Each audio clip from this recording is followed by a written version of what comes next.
So most people know that in any business today, you want to have a social media presence. Well, the first thing people do is go create a Facebook page. We are going to share with you why a Facebook page is not the best place to put your business out there. Stay tuned.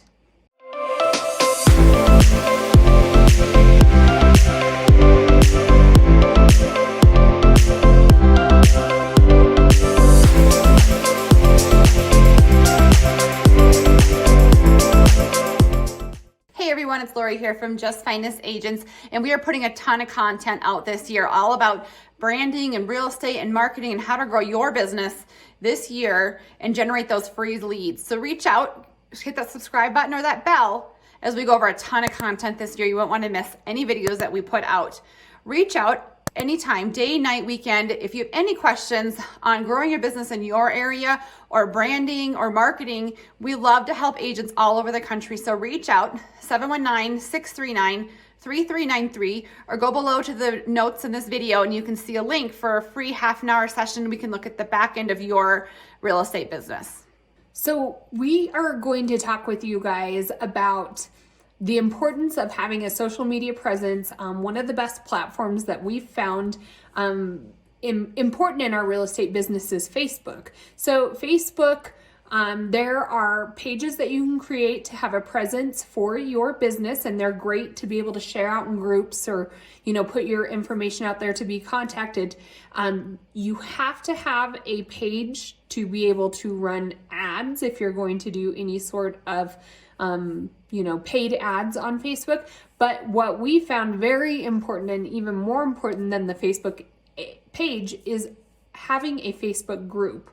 So we started a group a long time ago. We really got serious about trying to grow the group in October.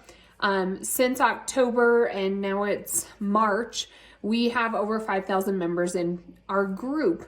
And we will get in depth with you about what types of things, how we set up our group, what kind of settings we put in the group to be able to join the group, and how we use the group and how it's valuable to our audience.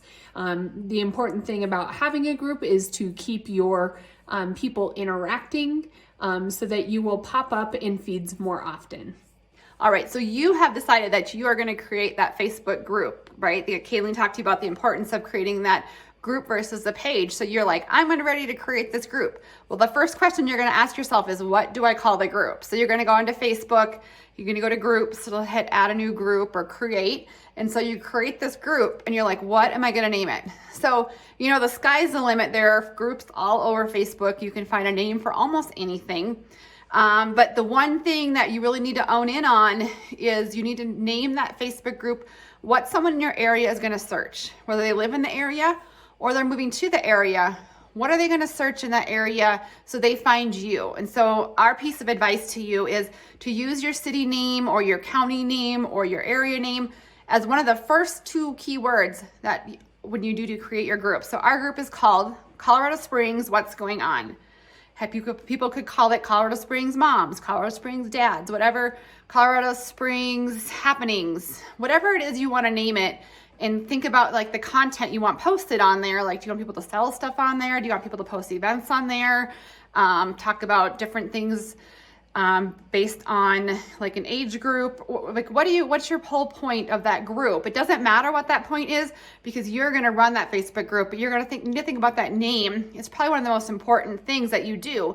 So just make sure that whatever name you are going with, that your city, your county, or your area's name is one of the first two words in that Facebook group name when you create it. So now you've came up with a name for your group. Now the next thing that pops up is the settings for that group. And it's very important to follow these steps. Right. So, there's a description of your group. So write about what your group's about. You can do rules for the group. You can do those, but people don't really abide by those sometimes. So we just kind of monitor it as we go. What's important is that Facebook banner image. So always have your city name in that Facebook banner image. And then one of the most important things. And it's important, talking about banner, to use the templates. You need to know that there are different size templates for each thing. And this could be very basic. Some people may not know. But it's important to use that same banner image so it doesn't look distorted or pixelated. Or cut off on a phone where it doesn't cut off on the computer. So you Yes. got to play with it a little bit to find that right banner. We use the app PicMonkey, and there are templates in there that you can then just upload your photos, make it whatever, but it has your templates in there for different, depending on what banner you're doing. Yeah, So, and we played with it a little bit till you get it right. You probably won't get it right the first time, but we have a picture of our city, and then it's Kayleen and I, and then it's Colorado Springs, what's going on. So the content kind of all flows together. So not rocket science, but just something that you should do also to brand yourself and then keep that consistent. We actually made hats. We have it's Caswago.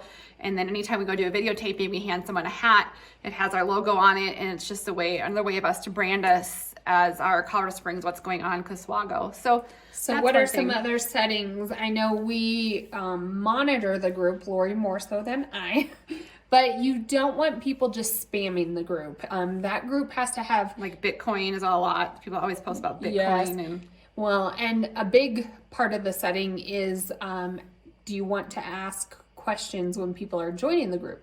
And I Absolutely. say yes.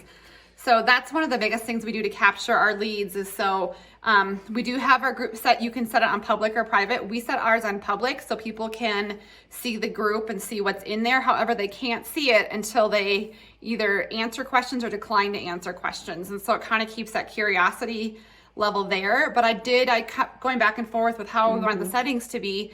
But if you have it set at private, people can't share it. And so that is the part that I kept going back on is, private kind of creates that exclusive, like, ooh, I need to see what's in there. It's private. But if I post something on there and I want them to share it out, no one can see it if they're not in the group. It doesn't allow them to share that content. Well, in our group, and I guess we're kind of skipping forward a little to content, but we share a lot of events. Our city needed a place where events were shared. And, there was a bunch that had conversations, but we wanted events and things happening. And so we wanted people to be able to share that out. Yeah. To grow your group. I set ours. You can play around with it, what works best for you. But I set ours as public, but they have to answer questions, and they really don't have to answer questions. But when people click on the group and they say they want to join, 3 questions pop up. And these are the important things I think you want to put in your settings. And so the very first question that we ask is, I ask them only 2 questions. I think you are allowed up to 3.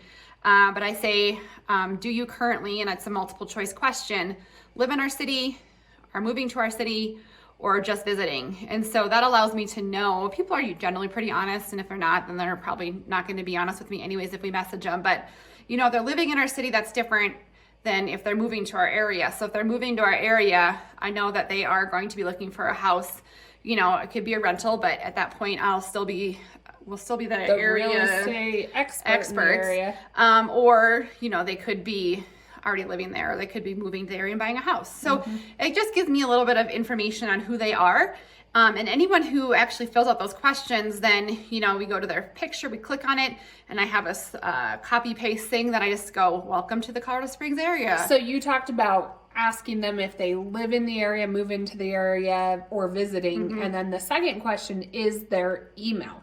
Some people leave it, some people don't, but this is the important part. We'll get a request on who's asking to join. That goes away once you approve it. So we screenshot it so that we have their contact info, and then we can put their contact info into our CRM or database for later on. Right. And so no matter who they are, if they're saying, they live in the area, they don't live in the area, they don't leave their email, don't leave an email, it's up to them. But they're going to get a message from us saying, hey, welcome to Colorado Springs. We're your real estate experts. If you don't want moving to the area or have a referral, we'd love to be your real estate expert.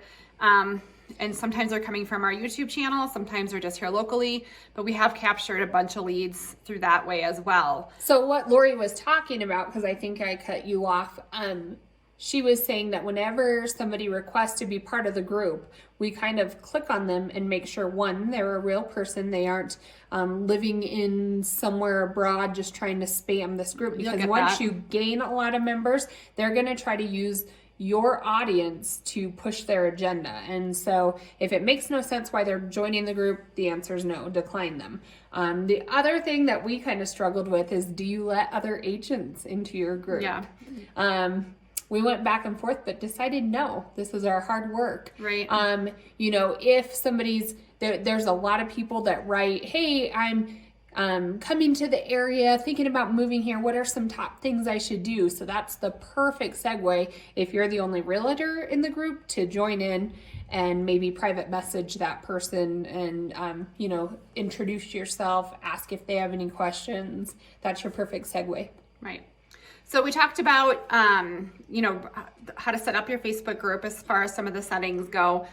Just briefly, we talked about how to choose your name. And then we talked about, what was the first thing you talked about? I don't remember. Page versus page group. versus group. And then the last thing we're going to talk about briefly on this video is your content that you put out on your Facebook group. So I join groups all the time and then I'm like, oh my gosh, I'm getting spammed. Why am I getting all this? You want something of value in your group for people to be able to share out. So we found when we were creating the group, I said, everybody always says, I have people come into the area this weekend. What are some things we must do? And so that was kind of the just behind our group is we wanted a place to share events. And then later on, now what we're doing is feeding it back into our website with a calendar of these to-dos so that we can just share out our calendar. But long story short, it's a place for events to be posted and shared. And so that is something of value that we're giving people. They want to know what's going on in the area. They see our group has, 5,000 plus members. It's a legit group. They don't want to have FOMO. They don't want to miss out. So even if you're living in the area or coming to the area, everyone wants to know what's happening. Like if you're selling something, they might not care if you're just visiting the area, or if you're moving to our area, they might not care about that yet. But everyone wants to know about, well, COVID's kind of put a little damper on it, but everyone wants to know about things that are going on in your area. And so that's kind of what we chose our focus of our group to be on. So we have events. We do highlight businesses with COVID going on. That's kind of our community piece. Kind of our networking. What we decided is, our business leaders in our community have a vested interest in our community, and we would love to highlight their businesses. And then in return, they get one of our Colorado Springs What's Going On hats. They wear it around. It kind of comes full circle in what we like to do in our heart of our real estate business is our community. Right. It's kind of like door knocking. We get to know business owners and they tell other people about us. And it's just a way of, becoming the experts in your community. We also post once every other week, like Kaylee noted, that video highlighting those businesses at that point. We can do a watch party on that if you want to get into some of the technical things. The businesses always give away a $20 or $30 gift card. And so we increase engagement by people commenting, dropping their initials on that video, and then we give away that gift card a week or two later, and we always mark that as an announcement. So the business is gaining exposure, and then people are commenting and sharing it out and gaining exposure for our group as well. So that was something funny that Lori started doing. I said, why is she doing that? So you want your group to engage in conversations. So one, of course, dropping the initials because they want to be entered into this drawing. But then randomly she'll put, like one of them was, on average, how many hours of sleep do you get a night? And I could not believe how many people commented on that. It does have to be a question that people want to answer, but something easy. You don't want it this long, convoluted, although sometimes people give you their whole story. You want something easy for people to interact with. So a yes and no, how many hours, a number. Yeah, something like anyone can relate to, no matter, any type of demographic you are, everyone sleeps. So anything that people can comment on, and if you think about it, the more people comment on it, what are the feeds that show up in your Facebook feed or your Instagram? It's those things that you comment on. So the groups that I have, I probably belong to a million groups, but the ones I never comment on, I never see. The groups I see in my feed are the ones that I comment on or I interact with. And so that's the whole point of putting out questions, engaging questions that people are going to interact with, is so that way I know they're seeing our content as they scroll through their feed. Once in a while, we'll approve posts, like people will, a business owner will want to send something out. They're running a special through the weekend or whatever. And then with our settings, we can approve that. Or if it's something that doesn't even make sense or is weird, we don't allow that. And it's okay. You created the group. You get to say what's on there. And I do think that important part of it is giving your audience something of value that they continually go back to. And once we have them trained that events are on our website, maybe they'll just go to our website instead of the group. Yeah, so that's kind of our Facebook group. If you haven't done a Facebook group yet, I really highly recommend it. We go into maybe like how to script some of that Facebook group. And so the Facebook group is probably the second part of our trifecta. So if you watch our other videos below, watch our other videos on our trifecta on our YouTube channel and how we funnel them all through. It's kind of like an ongoing circle we feed our leads through. So they cannot get away from us. So follow us, make sure you hit that subscribe button or that bell, watch our content. We're gonna go through how we generate our free leads and did over $14 million in sale our first year. So reach out, 719-639-3393, and let's help build and brand your business. All right, so I was gonna pop on my screen real quick and show you guys how that we do the back end of our group. So I think I forgot to put on makeup this morning. We had a late start with COVID and my kids are all over, so you get the real true me this morning. But I was gonna pop on, people always ask us about our group settings. And so I'm just gonna log on to Facebook real quick. I guess I have to see if I can remember my login first. It's always the key question, right? Let's see. Well, it's looking good. All right, well, there's me. Okay, so if I go here, and my internet is working today, so you can go over here to my groups, right? So you're gonna create a group. In your thing, you can just go here to create a new group right here. But here's our Colorado Springs What's Going On group. And if I bring it up, you can see we have 5,200 members. We really just started working this in October. I've had it for about a year maybe. I can't remember if you go to, it'll tell you when it started, but we didn't really start using it at all until October. So it just kind of has slowly kind of grown. And once you get past a certain threshold, it kind of grows itself. But you can see here's our announcement. People get to our group. It's us. We tell them we're realtors in the area, give them our number. But here's us highlighting a certain business. We do that we try to do it every week for a while. It's now becoming every 2 weeks, to be honest. But when we try to post things, some questions that may get people engaged. So here I asked them if you could do one restaurant in our area, what would it be? You can see 71 people commented. It reached 1,200 people. And so it just kind of gets people involved in our group so they start seeing it more. Here Kayleen posted something, and then we also have people from our group who post things who, this person's looking for a hairstylist. So it just kind of keeps everybody involved. Here's someone asking about fencing in the area. So it just kind of helps people get to know our area and is a good resource for them. But here's what's important is we keep it as a membership question. So you can set these when you set your group. And here's the questions we ask in our group. Do you currently live or plan on moving to Colorado Springs? Do you currently live there? Just moving or just visiting? So we really own in on the ones that are saying moving to Colorado Springs. And a lot of times those people will obviously feed from our YouTube account as well. So we're double ending them. We're double hitting them up as far as if they're moving to our area. And then here's an email. So we also collect their emails. And so anyone who does leave their email, we're inputting them into our Google Drive and our MailChimp and our KV Core. So we have access to all those emails, people in our community as well. Not everyone has to leave them. I leave it where they don't have to leave it.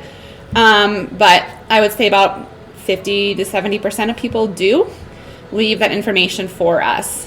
If you go into group rules, I don't really think we have any group rules. You can set them, but I don't really think people actually listen to them anyways.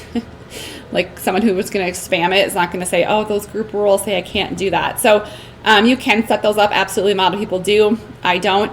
And then if I go into settings here, this is where you can do your name and description. So here's all this information if people want to know more about it. Let's see. And then I just wanted to show you also the settings here that we have for people. Set these differently. You can set admins and moderators if you want people to help with it. But here's where I set up the group. So we have it listed as public, so anyone can see it, but they have to answer those questions first. So a lot of times it'll be hidden. But I want people to share. If you set it as private, people can't share. So when we post our giveaways or whatever we're doing with it, people can always share the content and it will go to their feed. Some people set it as private, which is, I guess, probably has its own benefits. It's like the FOMO, the fear of missing out. But we do set ours as public so that other people can share our content, and I feel like it generates more traffic to our group. Always put your location here as Colorado Springs or wherever your location is, so that way people can find it based on location. And so you can go through here and see, we just have all of our, so you can kind of play with your settings and figure out what's best for you and your community. It might be different if you set up a mom's group or a food group or, whatever your expertise is going to be in your community, that does make a difference. So this is kind of our group. Reach out if you have questions, 719-639-3393. And we can help answer your questions if you want to help establish your real estate page in your community.